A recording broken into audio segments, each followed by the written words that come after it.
President Aquino is expected to sign a proposed law prohibiting ambulance chasing taking undue advantage of our Filipino seafarers. Senator Edgardo Juan Angara authored the Senate version. ANGKLA Partylist Congressman Jesulito Manalo authored the House version. And he joins us tonight here on NewsLife. Good evening, sir, and welcome to NewsLife. Good evening also, Cathy, and good evening to all our seafarers in the maritime sector. Sir, can you educate us on what were your motivations on proposing for the Seafarers Act? Well, the Seafarers Protection Act is what we call a social legislation in a sense to protect people from unscrupulous individuals who might take advantage of charging them exorbitant fees. And under the definition of an ambulance chaser, it means that some people, after identifying people who get injured, and the people who get injured are covered by insurance coverage, usually entice them to take services and take the cudgels for them to be able to claim the disability benefit. However, in the maritime sector, what the seafarers are actually protected already by insurance.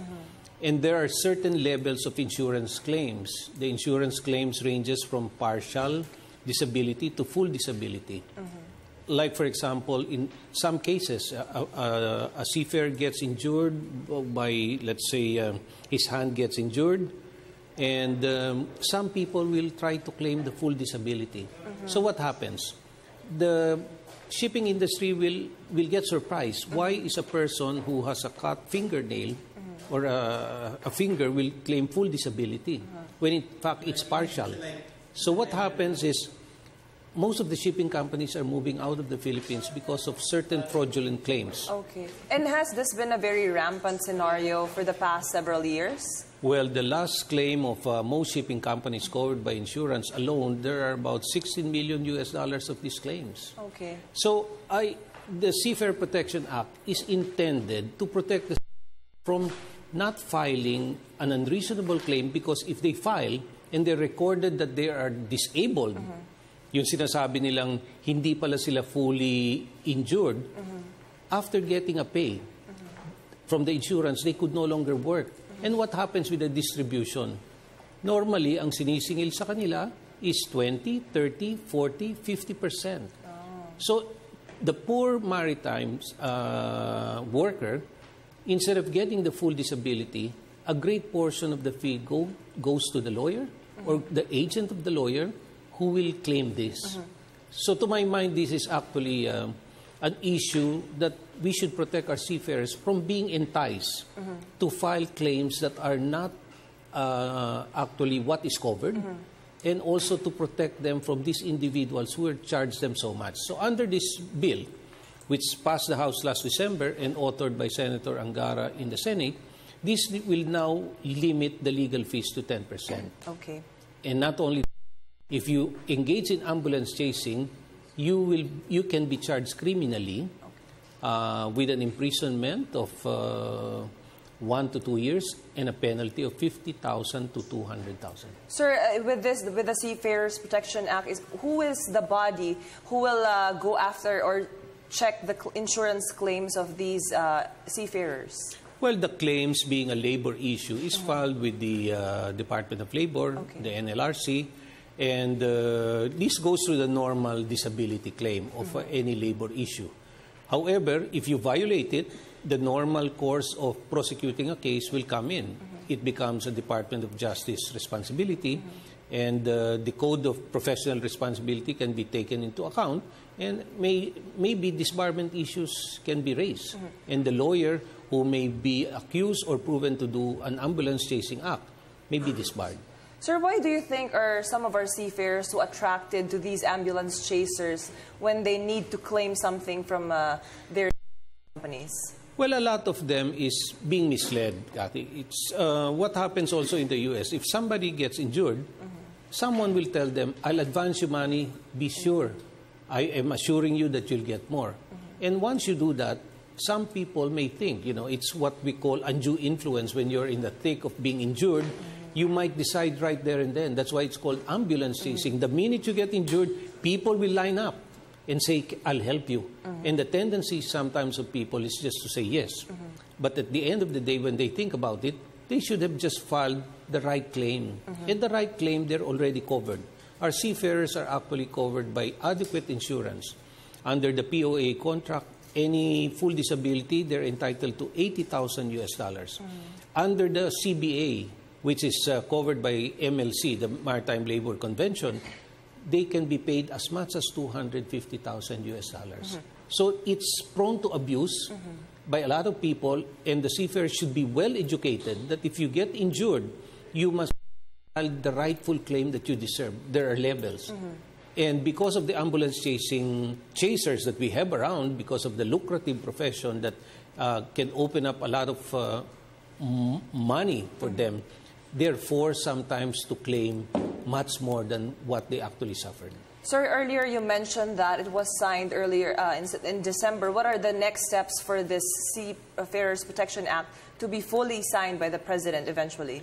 Well, you know, Congress, you need to pass in both houses. One, which I initiated in the House of Representatives, which had third reading last December, and the Senate version was approved last September 21 through the principal authorship of Senator ANGKLA. Now, this bill will have to be enrolled. We already agreed that there will be no bicameral meeting because we adopted the Senate version as an amendment to the House version. And once this is enrolled by both houses, in the Senate and in Congress, the lower house, it will be forwarded to the President for his signature. What will be the main implementing bodies to make sure that the law is properly followed through? Well, first of all, it is now a law, and the POEA must already make pronouncement. It must be announced. The Labor Department must also institute certain information drive, and the NLRC, as well as the legal profession, they will be made aware that such law exists. Sir, while the law is being worked on in the different, for example, before it reaches the President, what are the steps being done by the different organizations or different offices here in the government to make sure that these ambulance chasers do not go after our seafarers anymore? Well, we're doing an information drive. ANGKLA being the maritime party, we go on dialogue. We're just waiting for the signature of the President. Once that is done, we will do an information drive. We will call on the agencies of government, the POEA, the Department of Labor, the OWA, and other government that are principally in charge of protecting our OFW, especially the seafarers. Sir, our seafarers contribute a lot to the Philippine economy and also in the global economy by being the manpower of the world. How much do our seafarers bring to the country every year?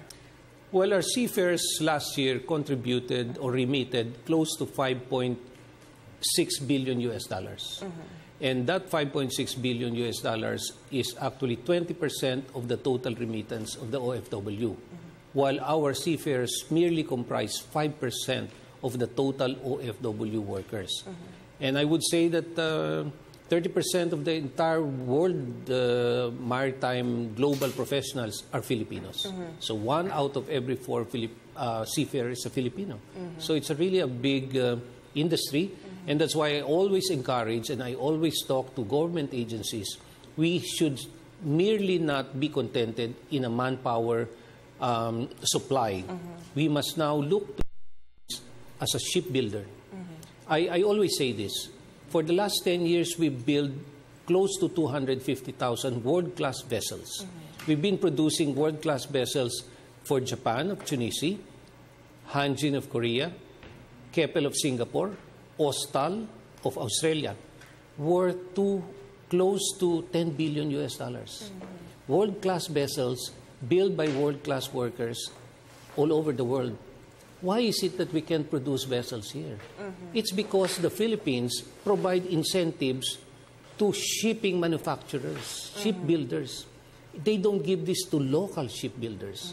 So one of the bills that I hopefully would do, well, today is too late, in the next Congress perhaps, is I will initiate really the incentive granting of incentive to our local shipbuilders. If we're able to give this to the foreign entities, why can't we give it to ourselves? So we're really outpricing ourselves. Why we still have antiquated vessels here, and it's too costly to produce it here without the tax incentives. And finally, sir, what can be promised our seafarers once the Seafarers Protection Act is enacted into a law? Well, you're assured that you will not be charged exorbitantly, and that you're also assured that you will never, again suffer of being misled, that you will lose the injury payment that's supposed to be due you because you're the one who's suffering. And on that note, thank you very much for joining us here tonight on NewsLife. That's Congressman Jesulito Manalo of the ANGKLA Partylist. Thank you, sir. Thank you.